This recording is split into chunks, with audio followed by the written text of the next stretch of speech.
Alright, so I got the reverse gear ready to go.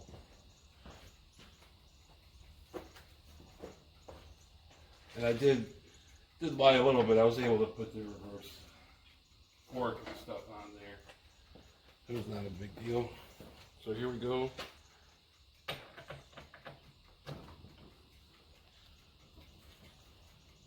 That one needs to go just a little bit.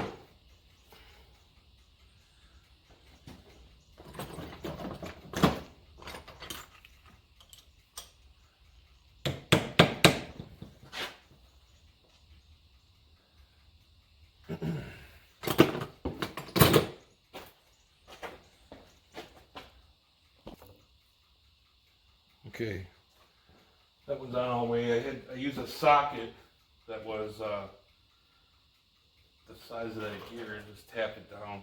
It was like a millimeter from going on. Alright, so this last snap ring for this side and this shaft is done.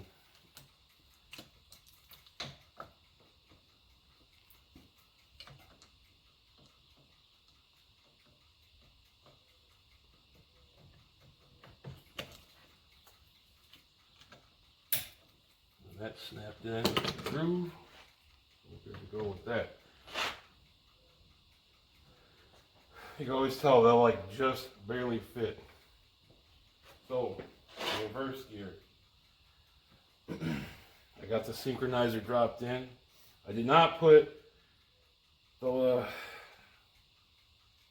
clip here that holds this on because it's hard to move this shaft because of the reverse lockout, and it's easier for me to test it by just lifting it without it being tied in. But once you put it on, it's all good. So I got the bearing in here already. I just got to make sure that it drops into underneath. So now you got that there. I can lift this fork up, and now it's reverse. I mean, it isn't reverse until the rear cover is on, because the reverse idler is in there. So you have to have this on for, obviously, for it to go in, because you have 3 gears for reverse. So this is really not connected, but for everything else, the synchronizer engaged the teeth.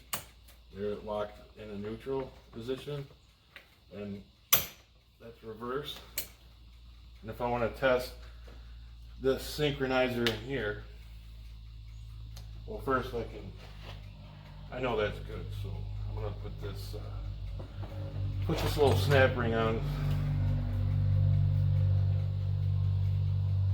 Now, if this was like an F body or something, like a 3rd gen or anything else, none of this would be a big deal. But it isn't. But little things like that, you want to make sure it's on there, because you forget it, and it isn't like it takes 10 minutes to take it out. Alright, so there's another groove right there. Snap ring.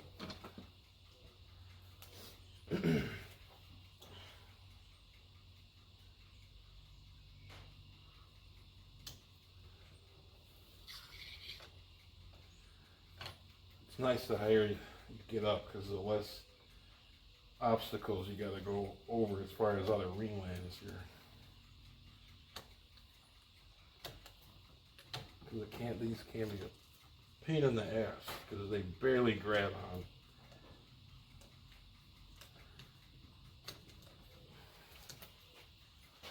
Okay. And that's snapped in. I like to sometimes.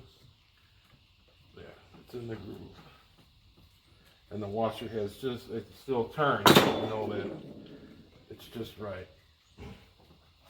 So on the table, what was left is a spacer. The bearing.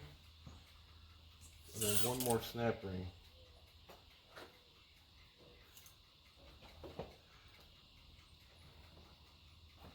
I can see that there's a ledge that sits on. I'm going to check it. Oh, there was one on each side of the bearing. Okay. See? Didn't see it before, but that makes sense. When I took it off, I pulled it off like it came, or I took it off, putting it on like it took it off. So if I had flipped this over on the table, I'd have two washers on on one side. And that would probably be disaster.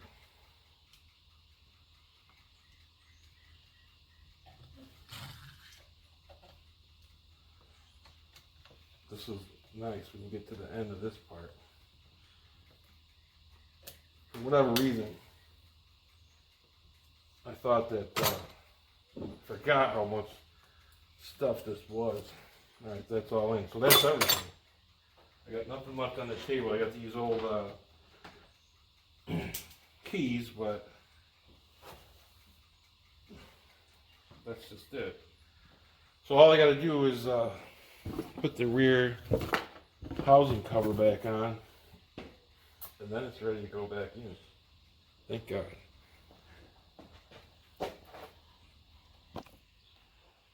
Okay, the word of the day is anaerobic gasket maker.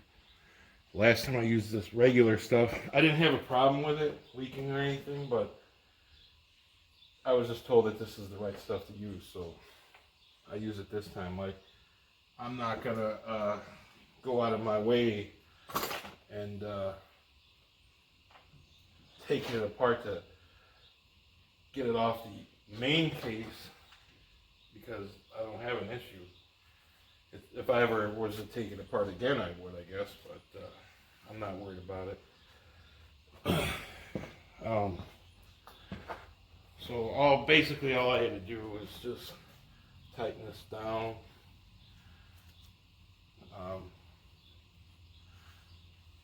This stuff's more like a gel. Anyway, so basically the one thing I suggest that you do is you take, put the clips that hold the hoses, the cooling lines, I mean, there's one here and one on the other side. 100 times easier doing it now, because then all you got to do then is pop this in and then just pop the lines on. You don't have to fool around with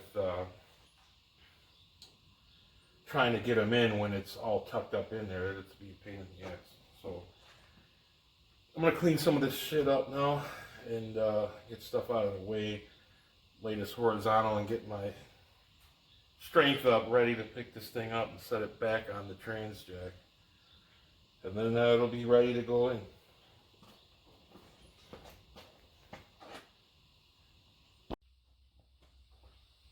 Okay. So I did get those clips in. So, man, that just makes it 100 times easier, or a million, whatever you want to call it, because you don't do that, and you're going to fight like hell getting them in. So here's the shifter pin up front. And what you can do, I've already done it, but I was just going to show you that you can take, you know, a pin and you can act as if you're like the shifter. So, but everything's going to be reversed, because the way the shifter works, when you push it one way, it's the opposite. So over and up would be second gear. So you turn that, and there you got that. First, you can see that, no, you can't probably see it, but the output shaft's spinning slower. And then you pull it up, it'll self-center.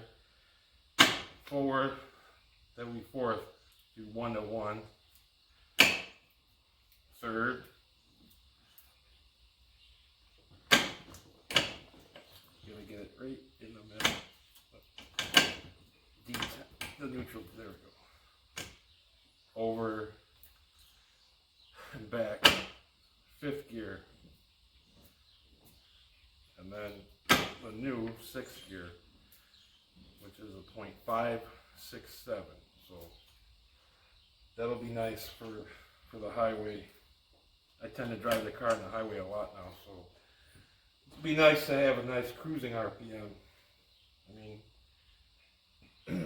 it gets about 20 miles a gallon as is, but you know what? Let's see if I can't get a little more. I don't care what people say or how much money you make. Saving gas is saving gas. I mean, I don't know what some people like to make a big deal about. You know, you don't buy this car for miles per gallon, but I mean, I'd rather spend my money on something else than gas. So if I can save a little, you know, screw it, I'm gonna.